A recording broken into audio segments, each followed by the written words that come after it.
reverse engineering code video. And I'm basically just going to walk you through the way I was able to get familiar with the code base myself. So the first thing I did was I decided to go to the package JSON to see what we have in there.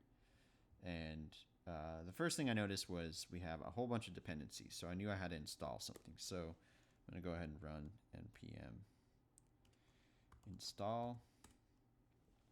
And I already had it installed, so I'm up to date. The other thing is some of these dependencies I was unfamiliar with, so I had to do a quick Google search. I found out that bcrypt.js is for hashing passwords for security. Express we use to set up our server. Express session is used. It's a middleware used to store and track cookies, which I'll explain kind of why that's useful later. Then we have MySQL. Then we have Passport, which I also had to look up, which is used for authentication. And then after that, we have SQL, which we use to query our database. So the next thing I wanted to do is just go to the server and see how the server's set up. So over here, we're requiring Express, and then we're requiring Session Express, and then we're requiring this config passport in the variable passport. Then we set up our port, and then we have our models, which I'll go over here in a bit from the models folder. And then we set up our Express server with our middleware that parses data in JSON format. And then here we have setting up Express session. And what this is going to do is keep track of the user's login status with the use of cookies. And then we have Passport being set up with Express as well for authentication purposes. After that, we are requiring our HTML routes and our API routes, and then we are syncing our database with our server. So the next thing I did is I kind of went along the lines of this server to see where maybe I should go next, and I realized let's go check out this config folder. And first thing I thought when I opened the config folder is let's see the config JSON, because this is how we set up SQL. And I knew that this is defaulted to null, and if I wanted to run the application, I'd have to put my password in. This is a password that I don't use for anything, so I don't care sharing it. And then that's pretty much that there. Next, I went into this passport.js file to see, kind of get an idea of how this is working. And first we're requiring Passport, and then we're requiring Passport local, both of those dependencies. And what this is doing is essentially, this is the strategy, what we call the strategy that we're using. A quick look at their documentation. They have a number of other strategies you can use. Then next we're requiring our models. And then we are setting up Passport. We're setting up this instance of our strategy that is going to be used with our models folder and the user model that we're setting up, which I'll go over next. And so that's just a username field, which is going to be equal to email. And then we're going to run this through email and password. When a user tries to sign in, this code runs. So we're going to grab from our user model, and we're going to find where the email is equal to email. And then we're going to run this afterwards, this callback. If there is no user with a given email, which is signified here, we return null or false and an incorrect email message. And then if the user has an email but the password is wrong, similarly we return null and false and an incorrect password message. And then if none of those are the case, then we just return null, and then we return the user itself. And then after that, we set up sort of this boilerplate here, which is just part of the authentication. So the next thing I did was I went into this middleware folder and checked out this is authenticated, which is just it's creating a function that we can use to restrict routes if the user is not allowed to visit the logged in page. So if the user is logged in, we continue with the request. to the restricted route. Otherwise, we just redirect them to the home page. And that's all that's doing there. So the next thing I wanted to do is find out what's going on with our models. So the index is just the default. Excuse me. The index is just the default that Sequelize uses, and then we are going to extend off of that with our user.js. So first we're going to require the hashing bcrypt package, which we will use for the password. And then we create and define our user model through Sequelize. And so this is going to be what the database is storing and the rules for each data entry point. So we're going to store for every user an email with these rules and then a password with these rules. And then once that's done, we're going to run through this this method. We'll check if an unhashed password entered by the user can be compared to the hash password stored in our database.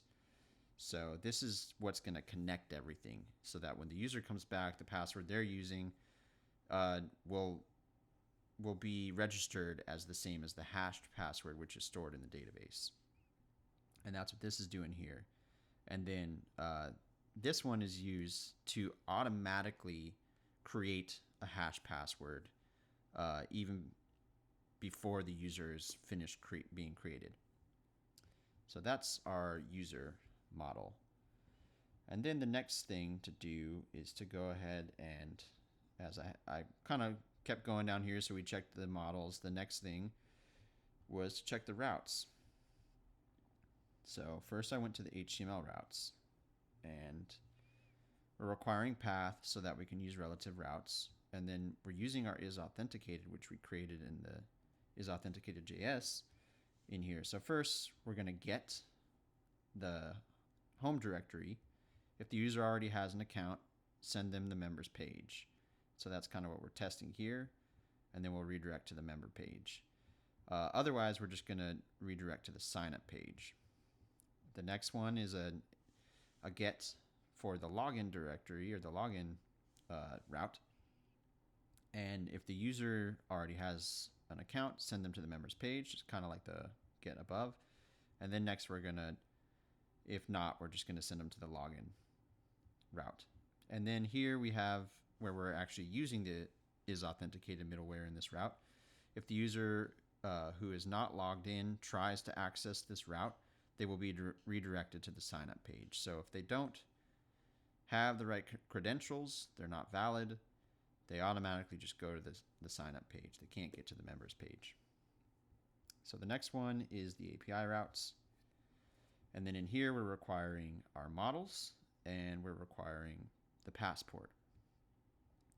So the first thing in these routes, we're going to do a post method for the login. And we're going to use passport to authenticate with our local strategy and make sure that they have valid login credentials. And if they do, then we'll send them to the members page. And then the next one is another post method for the sign up. And in here, we are creating a new user with their email and their password. Then after that, if it's successful, we run the API login.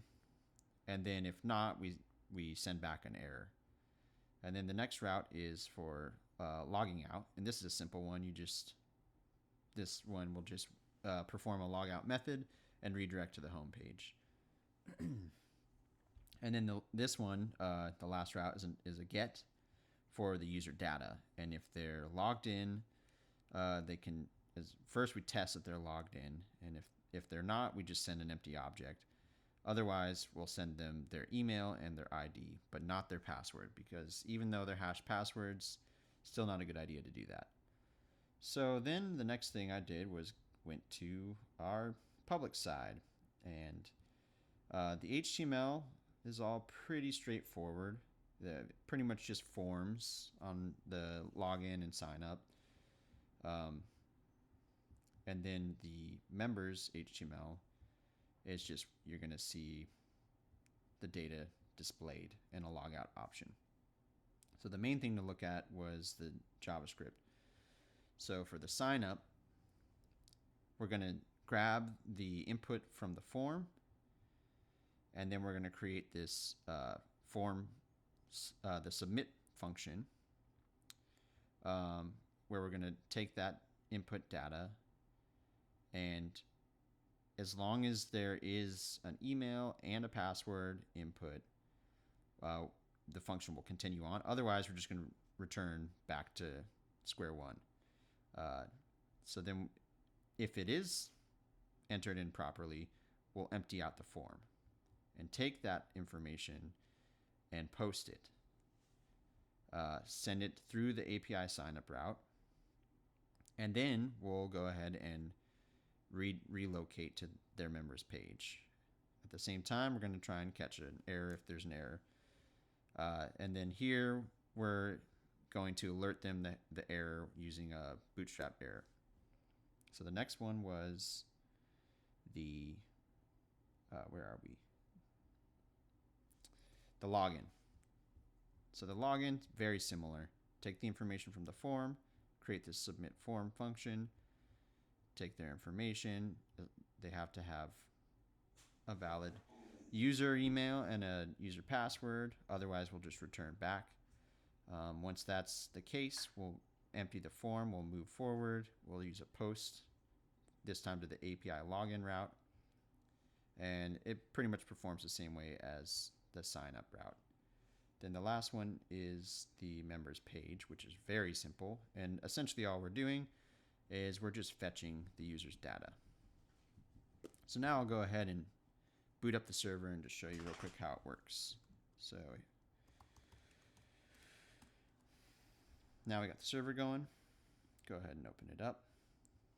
Here's what it looks like. And then the first thing I'll do is I'll try and log in, and it shouldn't work because I haven't created anything.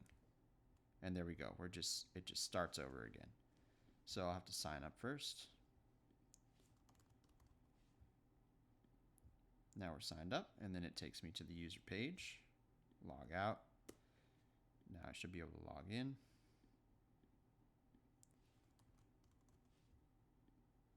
And there you go. That's how it works.